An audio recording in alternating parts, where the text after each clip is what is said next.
I am so excited to have this conversation. You know, I'm like sitting here and this smile is just like, I can't keep it off my face. I feel like you and I have had so many of these conversations just catching up and in hallways at conferences. And now to sit down and actually have it with you, this is going to be good. It's going to be good. Yeah. So for the audience, Courtney and I don't know that many people know this, but we are friends. We have been kind of meeting each other at conferences, trying to take every opportunity we can to try to meet up at various conferences, and have developed a relationship kind of outside of work, which is lovely. But that's not what we're here to talk about. We are here to actually talk about work stuff, which is what's next for customer ed. I'm very excited to dive into this conversation with one of the best. Oh, one of the best. I mean, I feel like one of the things you and I have talked about a lot is truly that phrase, like what is next for customer education, for enablement, for corporate academies. We're at so many different starting points, and there is a lot of acceleration and a lot of disruption, right? Like, and I think that's, as we talk about with other professionals in the space, it's a little nerve-wracking. Like, what does come next? Like, are we going to make it through this turn? Are we going to make it through this shift? And I think you and I are here both to say a big, like, kind of hell yeah, we are, but it's going to look different, which is exciting. Right. Because it's not just the AI disruption, right? We've seen a ton of consolidation of the tech and the customer success ecosystem happening with some of the acquisitions that Gainsight has done in the last little bit. And so what an incredible opportunity and moment in time to be having this conversation and to really be thinking critically about what comes next, not just for customer education, but what's that evolution of how customer ed fits into the broader picture of customer success in scaled CX, in community. There's just so many things that are converging right now. And so excited to dig in. Yeah. Well, should we introduce ourselves? But not everyone maybe knows everything about us. I mean, I know a lot about you, you know a lot about me, but let's make sure the listens here, you know, like who are we? Who is Sam? That's probably a good idea. All right, I'll kick us off. So I'm Sam. I am currently a consultant and advisor to primarily software companies. And I work mostly with companies that operate in the learning and customer success sort of market. I used to lead customer education at Shopify back in the day, and also was head of go-to-market strategy at Docebo as well. And so sort of have run the gamut across both leading the teams as well as sort of influencing the product strategy and the go-to-market strategy for a tool that serves the industry. And so I've been fortunate to get both sides of the equation a little bit. And that's what I'm excited. You've done it all, which I've done a little bit of everything. And I love that. It feels like it's been such a nice compliment when we've had conversations too. You know, I've been now at HubSpot over 10 years, just hit a decade. I mean, it seems so crazy. Congrats on that. That's exciting. Thank you. And I've spent 9 of those years with HubSpot Academy. You know, when I first joined the team, it was the beginning days of customer education for HubSpot. They believed in it from the moment they started. You know, the founders were such into that, which is great. But we've now taken it from this, let's like help some customers, you know, once they get onboarded, to really attracting, engaging, delighting, doing the full cycle of a customer with HubSpot using HubSpot Academy, from certifications to onboarding. And it's been just such a pleasure to lead that team, to create content and be able to be both practitioner, leader, strategic. It's just been such a lovely marriage between so many different things. It's been an incredible journey. Amazing. And I think this is one of the reasons why you and I got along, like clicked really well so early on in our relationship, because I think we've had a lot of very similar experiences. My experience both professionally and also more personally with Shopify is very similar to the way that you described your experiences at HubSpot. In the early days of Shopify Academy, it really was more of a marketing initiative than anything else. Like, it was really our intent with that was the Salesforce HubSpot way, right? We were like, okay, what can we do to sort of attract customers to us? What can we do to establish presence in the market? What can we do to differentiate ourselves from the more traditional commerce companies that are out there, and really set the stage for business, like Mhm. business education. That was kind of our first attempt at customer ed back Yeah. then. And so like my experiences have been influenced largely by that marketing mindset. And so it's been actually really interesting having conversations with you about this, because I think it's a little bit different. It's nuanced. It's a little bit different than some of the other folks in the customer ed Totally. industry who maybe come from a more traditional sort of instructional design, like true education. And it's not to say that those things aren't critical. They absolutely are. I know you guys are running certification programs and a whole bunch of other things, but marrying these concepts and really thinking about it from the lens of what's the total end-to-end customer journey that we want to provide? Do we actually understand the actions that we want people to take across that journey? And how do we guide that and empower our customers to take the actions and then drive the outcomes that we want to see, both for themselves and for the business? Oh, and track it so that you can prove that that's actually happening. The lovely element of customer education is making sure you can be like, yep, pen on paper, here's actually the impact that we It had. actually works. And I feel like that's been something that for HubSpot has just been the unlock for us. The retention numbers, the acquisition numbers, the engagement metrics, to be able to showcase the value at scale. I mean, such a big word too with customer education. Can you scale it? Can you go faster? Can you do it cheaper? And, I think as we started this conversation, a lot of what we wanted to talk about was what are the different stages, the different eras almost of customer education that we have seen both in our careers, but also that the market is seeing, and what that new era is going to be. I feel like a little like throwback to like Taylor Swift here. Like she's entering a new era. We're entering a new era of customer education. Totally. Maybe she'll do a customer education podcast someday where That'd be great. Welcome to have you, Taylor. Putting it out there. We're manifesting into the universe. So we'd love to have Taylor Swift on to talk about this. You never know. It worked for Travis Kelce. Let's see if it works for us. Love it. Well, yeah. Okay. So that's a good place to start. Let's talk a little bit about the evolution then of what we've seen in customer ed, because my observation, and again, like I only started in customer education. When was that? So 2016 was when I shifted from customer success formally into a customer education role. And at first it was really like instructor-led webinars. I've heard you talk about it, right? Like webinars, like education formatted webinars was my first foray into it. But before that time, before the rise of the customer academy in that era, it was like on-prem, people flying out to deliver actual instructor-led training in person, like printed manuals and binders, a very, very different era to what we have today. So, and then there was the rise of the academy around, I think, that same era, 2015, 2017-ish, lots of companies launching their customer academies. When did HubSpot launch their customer academy? Yeah. So formally, we've been around now 13 years. So what would that have been, like 2013? Okay. Yep. 2012, 2013. Yeah. And it was just webinars. So we did 3 days a week, Monday, Wednesday, and Friday. We ran 3 webinars a day, one in the morning, one in the midday, one in the afternoon, about the 3 core products HubSpot had at the time. We were just a marketing platform at the time. So blogging, CTAs, landing pages, those were the core things we talked about. And it was called Content Camp. It was the original name for HubSpot Academy. It was really cute, like come to camp with us. But from there, actually the sort of bridge that we initially walked over was we're just doing webinars, just focused on customer retention, post-sale experience. And people started asking us like, hey, I couldn't make it. Could you host it online? Like, can you share basically the recording, right? This was like early days where nothing was recorded by default. Right. That was pre-pandemic era.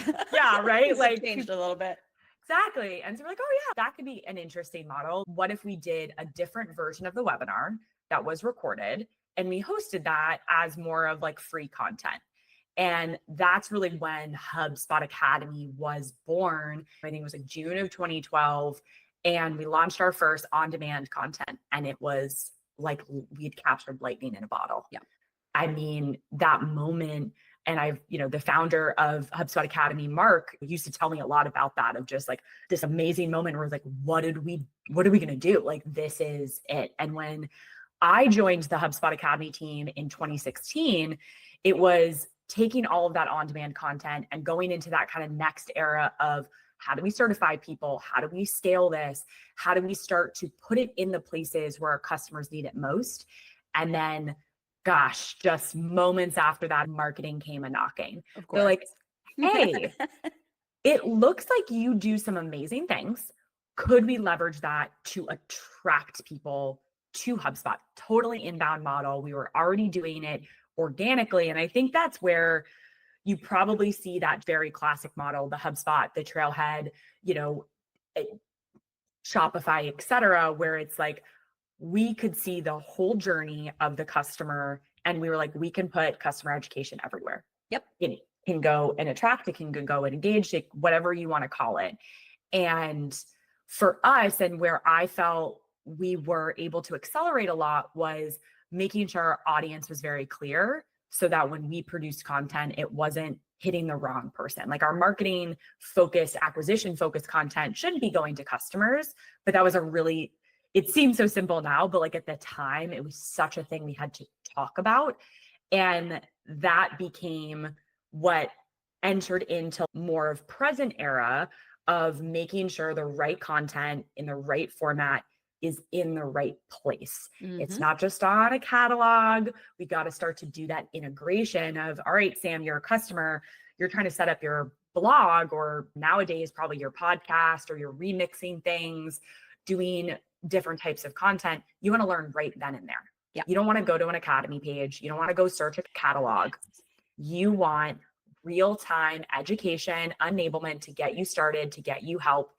And that used to be the model for a knowledge base or a chat bot. And now customer education is like, wait, we've already solved this. You just need to put us in the right place at the right time. Exactly. Yeah. What I've been observing, I think, for the last few years, and this is something that we tried to do from a narrative and positioning perspective at Docebo, was really like, the walls of the LMS are kind of breaking down, right? Like, it's if you picture, so days of on-prem, very classroom-esque, right? Still in those days. And then what happened with the rise of the academy is like, let's take that exact same model and just turn it digital and still recreate that classroom-like experience, but online. But what is now happening is people are less inclined to want to go and log into an academy outside of the more traditional, growth, upskilling programs, growth of my career. I want to go and certify. I want to, take a credential, whatever. But outside of that, when you think about a user of a software product with a job to be done, they just want to get unblocked in the moment. And so for them to think, oh, shoot, I got to go, hey, one moment, I'm in the middle of this task and I got to go log into my academy to try to take this 1 hour course just to, do you know what I mean? So I think gone are the days of expecting customers to log into a very traditional academy. And I actually think we're at a really interesting inflection point in the market, because not only are customer education leaders and practitioners starting to realize the opportunity here to break down those barriers and start collaborating more effectively with cross-functional stakeholders across the business, but also the technology is catching up, right? And that's where, what an incredible moment in time, because this was not the case when we were building well, actually, most don't know this, but at Shopify, we went down the path of building a custom LMS in-house. I know HubSpot did the same thing. And that was for good reason. There was a desire to do things a little bit differently at that time than the LMSs were offering, the ones that were on the market at that time. But now the vision that I had, and that I'm sure you have still to this day at HubSpot, it's like the tech is catching up. It's becoming possible to do what we talk about, to embed experiences across the entire journey at the right moment in time, based on actual data and insights, right? Like, finally, it's finally here. But I think a lot of people don't necessarily know how to do that, for one, because it's complicated when you think of the back-end infrastructure that's required to make that happen. So we can maybe dive into that a little bit. And I think team structure wise, we are still stuck in the era of, 2016 to 2018, academy team or customer education team, community team, lifecycle marketing, customer success, maybe scaled CS if you're a little more sophisticated, right? Like those silos still exist. At least they're all under the umbrella of a customer success or customer experience team. Yeah. But often what I'm still seeing is a lot of silos. So I'm curious to get your take on that. I mean, the silos, they'll probably always exist. We'll just evolve into new silos. I would love to say that we'll get out of that, but it probably won't happen. For us, one of the biggest silos that we've really tried to break down recently is that silo between customer education, where the content is happening, and the product team that's building, HubSpot still is building our own learning management system. It's embedded right in the HubSpot product. That's not for everyone. Big disclaimer, like I know that's not for everyone.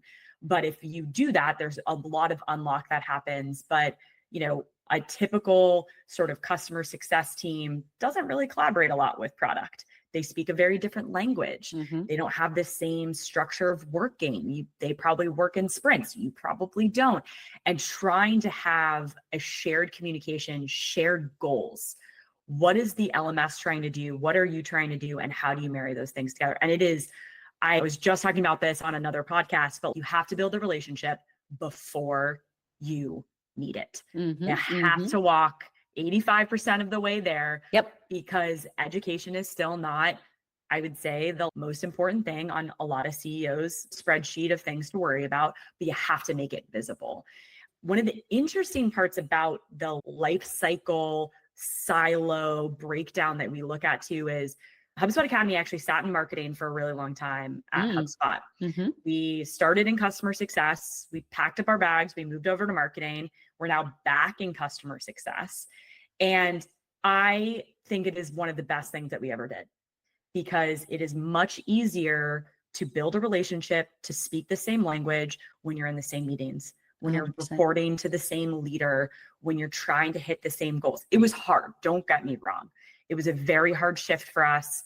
We're retention based, right? Like all of our goals, to go to acquisition goals, I wouldn't relive that moment, but it has opened up this beautiful space for us to now collaborate and build more of Venn diagrams. Mm-hmm. How do we all need to work together? Academy and community at HubSpot, we sit parallel to each other. So we sit right next to each other. It's great. I have a wonderful leader who helps me sort of see the community side. I help him with the education side, but you have to have those shared projects. You have to have the deep vertical integration.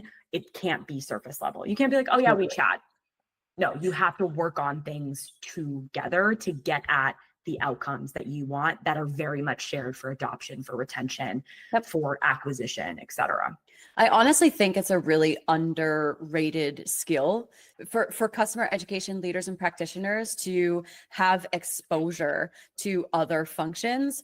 I find some of the best conversations I have with other leaders in this space are folks who have come from other functions and landed in customer ed. So they have a background in marketing, for example, or maybe they also come, or they've bounced. Like for myself, right. I spent a lot of years in marketing before I moved to Shopify and customer success. Then I spent a couple of years in customer success developing the playbooks and being part of the growth of that team. And so that exposure alone helped to give me a lot more context around the problems that I knew I could solve through, scaled experiences, webinars, ILTs, et cetera, which eventually became our customer academy. But I really do think we do ourselves a disservice sometimes in customer ed by almost being very protective about the craft. It's like, this is the job title. And so, you need to understand all of these things, and you need to understand learning theory and adult learning principles and all this stuff. And if that's all really wonderful, and there's so many more things that we could be doing to expose ourselves and then learn to speak the language. I actually accredit a lot of my ability of being able to speak C-level language to that exposure across the organization. I've sat in product, I've sat in marketing, I've sat in customer success, I've sat in every possible team imaginable across an org. You have to. I think it's really underrated. And one of the probably hardest piece of feedback I ever got from a leader at HubSpot, I was trying to pitch him on a new way of thinking for Academy. And, I come in as an educator. I got my slides. I got my why, how, what. I know what I'm talking about. I'm ready to go. And he's like, absolutely not. Like, what? Like, I'm not looking at this deck. I'm not listening to you for 45 minutes. And he goes, you have to take your educator hat off. He goes, and I know it's hard because you're an educator at heart. You want to, you know that there's a point and you want to get, an executive doesn't want that. Nope, they don't. I wish they did. Maybe one day. But you have to take that step out of your own comfort zone and go meet somewhere else, someone where they are. And, you know, you've been in so many of these different organizations. I think something we don't talk enough about is the cost of that misalignment. It's not just in the shadows. Oh, it's fine. Like, what is that cost of the misalignment? What have you seen where these silos become brutal, for like a lack of a better term, the dissent, the issues that it causes? I'd be curious to hear your perspective on what you've seen. Hey, you know what? It's all about, it all comes back to the customer experience through the lens of data. And those silos have a huge, tremendous impact on data consolidation, and then subsequently our ability to impact on the customer experience. Especially in the work that I do now, consulting and advising is so interesting to me, how often I have conversations with executives who place such a high importance on the customer experience. They understand inherently what they need to do to deliver an optimized experience. They want the academy, they want the community, they want to offer all these experiences. Maybe they're experiencing a little bit of challenge around churn or retention or whatever. But then when we start to map the customer journey, and I'm a huge proponent of service design, blueprinting, really being able to see friction behind the scenes, what's actually going on inside the company that's impacting the external experience. And as soon as we do that exercise, it's like, oh my gosh, I didn't realize that we had, 6 different handoffs across the first 30 days of the experience during onboarding and implementation. Or, oh, I didn't realize that we had this internal process here that's actually blocking our ability to deliver some sort of nudge in the product. The product team didn't know what was happening there. So doing that exercise is really helpful. And I think the cost of not doing that and not breaking down the silos, working cross-functionally together across all of these different functions in the org, between product, marketing, sales, CS, like everyone having a seat together at the table and looking at that customer journey in alignment, looking at the service design blueprint, figuring out how they all work together, because that's the unlock. That's the thing that then allows orgs to deliver an actually optimized experience. And connected to the data piece, I guess the last point I'll mention is, without doing that exercise, you have no idea where your data is. You don't. Like, it's in 3,000 different systems. You've got all these different tools. You're probably using Gong, you're using HubSpot or Salesforce, you have Looker, you've got Amplitude, it's wild. Yeah, anyway, so like there's an insane amount of tech bloat. And an insane amount of siloed data that more often than not, leaders aren't thinking about how that funnels into a centralized source of truth to be mined and extracted of the right insights that will then help each of those teams figure out how to optimize the thing that they are independently doing, whether it's the in product, whether it's the academy, whether it's the community, whether it's knowledge base, what have you, it doesn't really matter. Like, having that alignment and having the architecture in the back end to support optimization in the first place, that's where I see most companies fail. And the cost of it, as you just mentioned, is huge. One of the best things that we did recently is my counterpart in community and we did a shared research project. We engaged a third party and they came in, they interviewed a ton of our learners, they interviewed team members, community, academy, and then they did this joint report for us. And when I tell you I sent that to every single person that I know at HubSpot, I was like, look at this. Look at the power of just these two things together. And the language of it didn't become an academy thing or a community thing. It became a scaled experience thing. Yes. And that to me was, I watched the light bulbs go off for leaders. They're like, oh, I see how a CSM could benefit from this. Oh, I see it now. Oh, could we get this data over here? And so it can be as simple as that, find one person. If you're leading the customer education side, if you're doing the content, if you're working with the LMS, find one of those stakeholders and be like, what's a problem? What's a question that we have about how these things work together? And start there. Go and find some research, go and look at some data together and see and put yourself in their shoes, right? Like I really wanted to see how it worked from the community side.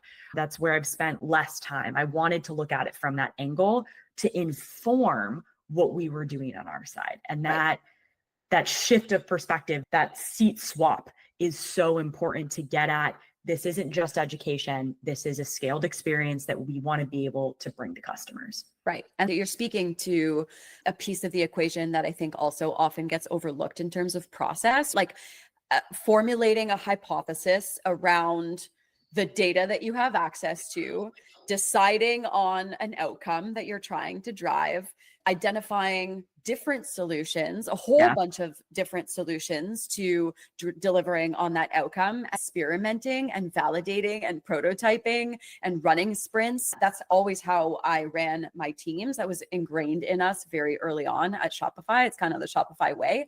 And I'm so appreciative of that experience because it's guided so much of my ability to ensure that I'm actually driving results for the business. If we're not doing that, if we're not actually delivering on results and all we're doing is outputting, we're a content machine, like, output. But how do you know that you're actually delivering real meaningful impact on the customers and on the business? Like that's the way to do it, is that experimentation, I think. Yeah.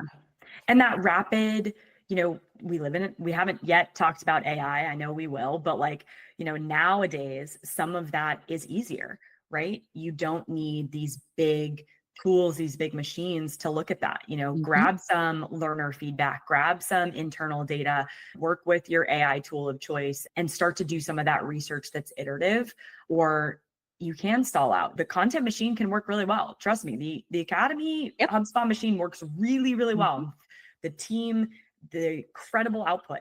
If we're not constantly looking at that conveyor belt and being like, all right, it's slow down over there, or it's not working this way, you can get almost complacent and be like, just let it run. Right. We can't just let it run. We have to be looking at it to keep it moving, to keep that orchestration going. Right. To keep it moving and to keep it funneling into a variety of different channels where the customers are spending their time. And that helps us to, so we're shifting gears a little bit outside of the more traditional silo customer education. When you think about orchestration across that customer journey, what does that look like today at HubSpot? And how do you think about activating on different channels using the content that you're already building for the Academy, but then like hosting it or pushing it across different channels with the intent of driving specific outcomes? Yeah. So a couple of different ways that we can go in here. There is I would say, more common traditional model that we've done where we partnered really closely with the team that runs our YouTube channel, right? HubSpot has a huge media side of our business. We've acquired The Hustle a couple of years ago. There's newsletters, there's YouTube channels, there's influencers. And all of a sudden we started having this internal conversation. I was like, well, we want product education on YouTube as well. Like that's a huge channel for HubSpot. And so what we started doing with them is we'd have a list of things that were coming on our content calendar and a list of things that they wanted to do. And we'd create a big, long version of the video. And then we cut part of it for YouTube and cut part of it for Academy. And the amazing thing that happened, and to be honest, I was a little wary about this initially. I was like, is this going to work? This could be something we can't walk back from. I had a little bit of a dissenting opinion just to make sure we were looking at it the right way. But it was a wonderful progression. People got that teaser, they got their answer, they engaged with our professors that they already loved on the channel that they wanted. And then at the end of that YouTube experience, there was like, did you like this? Well, you know what? The Academy is full of it. So go here. And that became a nice new funnel for us. And that is, I'm not going to say very easy. There's obviously coordination, but it's something that you have all the tools already to make that happen.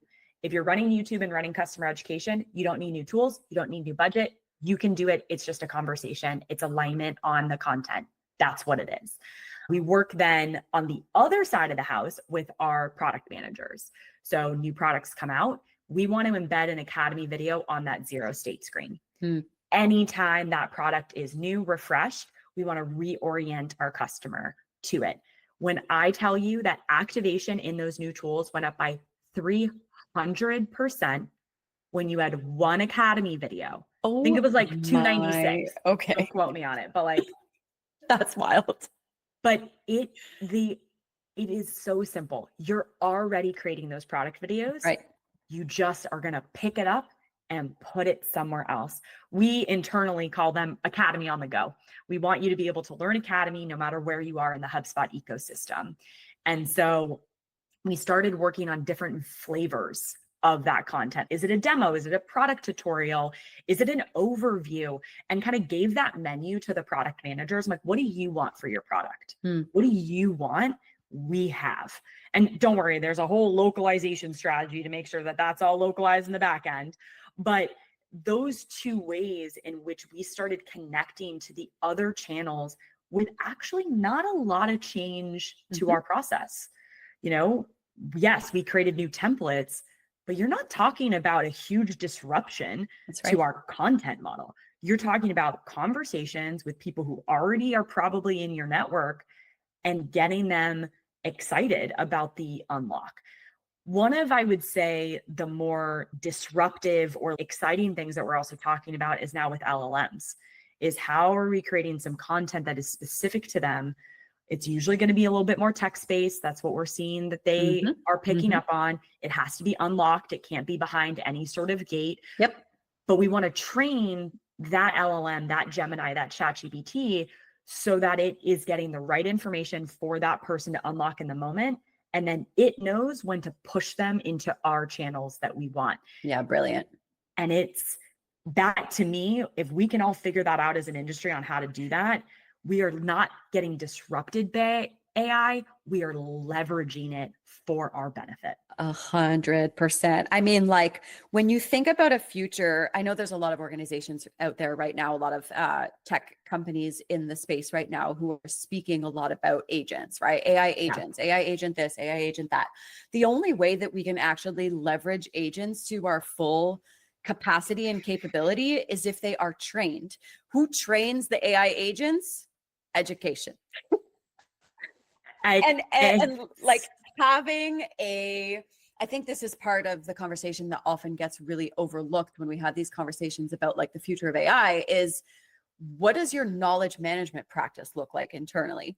Are you capturing knowledge in an efficient way and consolidating that knowledge into a single source of truth such that you can then use that knowledge to train the models, train the agents, train the humans, train the customers, train the partners? Like, I see it kind of as a constellation, but it all stems from this single source of truth, and it has to.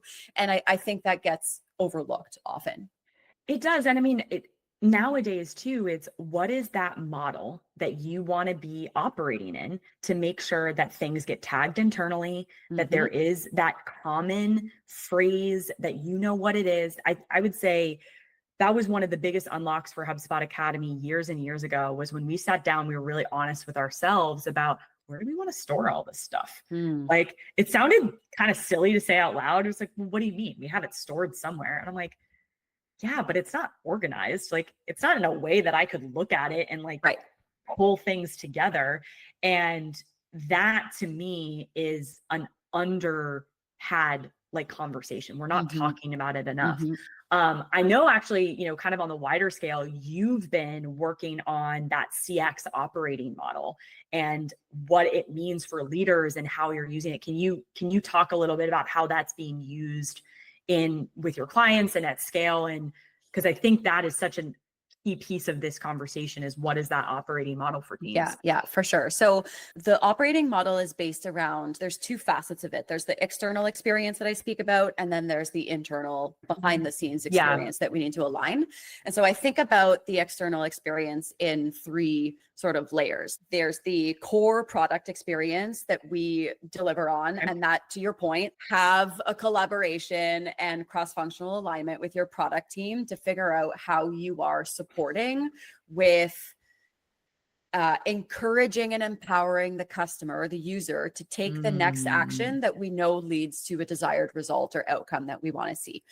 And then there's the digital layer that stacks on top of that, which is all of your, education, community, or your academy, I should say, your community, maybe your lifecycle marketing, emails, newsletters.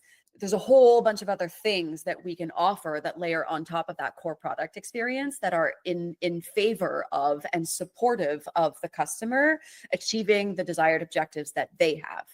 And then the last sort of layer that I think about is the customer success, the human layer. So are the customer success managers enabled and empowered with the right data to be able to then support a powerful, meaningful conversation that actually layers on top of those other things and is additive instead of just like, what do you, let's have our little QBR with not a lot, let's do our check-in. Like, no, it shouldn't be about that, right?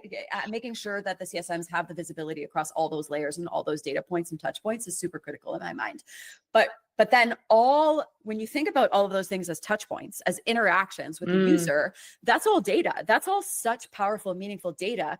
And if you are able to funnel all of that into a centralized, data warehouse, data lake, what have you, some sort of source of truth where all of that data gets correlated and then mined for the right insights, that's when you can then use something like AI to your advantage to power experiences back out through those layers, core product, back through the digital experience, back through your CSMs. And it becomes so powerful because you're actually using product telemetry insights. You're using those touch points as inputs to decide how to support the customer or the user to take that next best action. So that's kind of how I think about it.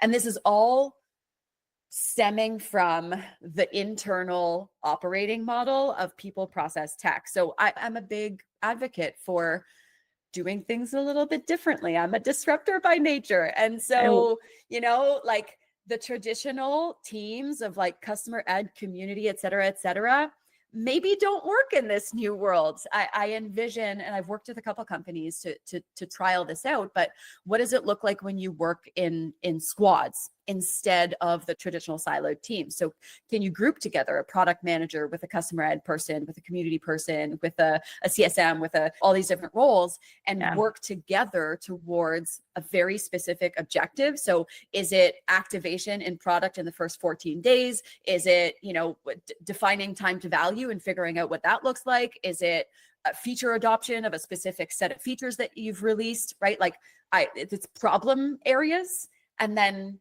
working in squads to find solutions to those problem areas. That's how I think about the people side of things and reorganizing around that. And that requires you to have a process that's probably a bit more akin to a product operating model, product thinking, product principles. So agile methodologies. Are you working in sprints? Are you running experimentation? Are you doing user research? Are you actually listening to your customers and that voice of customer? So all those things need to be in play. And then like, do you have the data warehouse? Do you have the right integrations between your tech stack to be able to mine for the right insights? Is that all flowing into some centralized place and then back out through your different tools? All these things need to kind of be true in order for this vision to unlock, I think. Well, and that, what you just talked about too requires different skill set from those people, right? Like we've for so long operated in this very traditional model of like, I do this and these are the boundaries of what I do. And you're seeing that blend, which I think is really exciting for me as a leader now in this space. I'm excited to be able to unlock that for team members of no, like you are going to be a little bit of an ex researcher. You are going to be a little bit of a practitioner, a content creator, but you're also going to go hop in on the community side and see this. AI is constantly out there being like, I'm going to take your job. Well, great. We're creating this new blended job that's going to get really contextual at the heart of it. And that to me feels not only like an exciting opportunity for individuals, but the unlock that you're going to have for your business that's going to drive better outcomes is just, I can't put a number on it. I can't even conceptualize what that's going to look like yet. But I thank you for walking us through that model because I love the way that also tiers together. Like you have to have that foundation internally, that communication. The data piece, I think we've come back to it a bunch of different times, like ding, ding, ding, key takeaway here, the data warehousing, the data structure. if that's not in place, a lot of this isn't going to work. Like that to me feels like the big nugget that I took out of what you were talking through. Awesome. Yeah. And I think it moves the conversation, back to the original point, I guess, like it moves the conversation beyond just customer education and into real orchestrated experiences at scale across the end-to-end customer journey. We will not be able to get there collectively as an industry unless we start having these kinds of conversations and figuring it all out together, and really trying to step away from the sort of day-to-day tactical customer ed stuff as leaders and really start to think about how do we integrate, how do we bubble ourselves up in these conversations to start influencing cross-channel across all of these different spaces where the customer is already spending their time. And we have to remember that customers, think of all the tools that you use in your day-to-day. Are you logging into each one of those tools academies? Are like for real? No, absolutely not. But the tools that I use where the education is right there at my fingertips, I notice and I go back to those tools more. Like that, I think it is becoming more of a differentiator than ever before. If I can learn directly within your tool, if I can access what I need, and if I will definitely stress this point, if it still feels human and engaging, I still want to feel like you put care into it. Yes. That matters to me. It matters to me as someone who's, paying you money for the tool. It matters to me as a consumer. I know that efficiency is a part of the game here. Efficiency cannot win out over a truly human, holistic experience that feels helpful. That's a good mic drop moment for the end of our of our discussion, I feel like. It's true. It's so important. It's so important. The more that we shift to AI led, and I admit I have a bit of a fear over losing some of that humanity, some of that like human element that's so critical. Think of the best brands when we know because we come from organizations where the mission is infused in everything we do. And so the brand matters, and the way that the brand feels is emphasized across everything that we do. And that's not always the case, but I think those brands will win. Those are the brands that will win. They will win, and they will win with soul, with heart, with engagement. And I mean, you said it perfectly, like coming from an organization that has that vision, that mission, that purpose, that's not going anywhere. And if anything, it's going to become more important than ever. That's true. All right. Well, if you enjoyed this conversation, I don't really know if we're going to do this again, but let us know if you want to hear from us again, because I don't know about you, Courtney, but this was very fun and I would love to do more of these with you. So maybe we'll do a little audience poll and see how they're feeling about our chit chat and if they want to hear more. You know what? We're drinking our own champagne. We'd love to hear from you. Do some user research. Tell us if you liked this. What should we be continuing to do? But thank you so much for this conversation. I really enjoyed it. Same. Right back at you.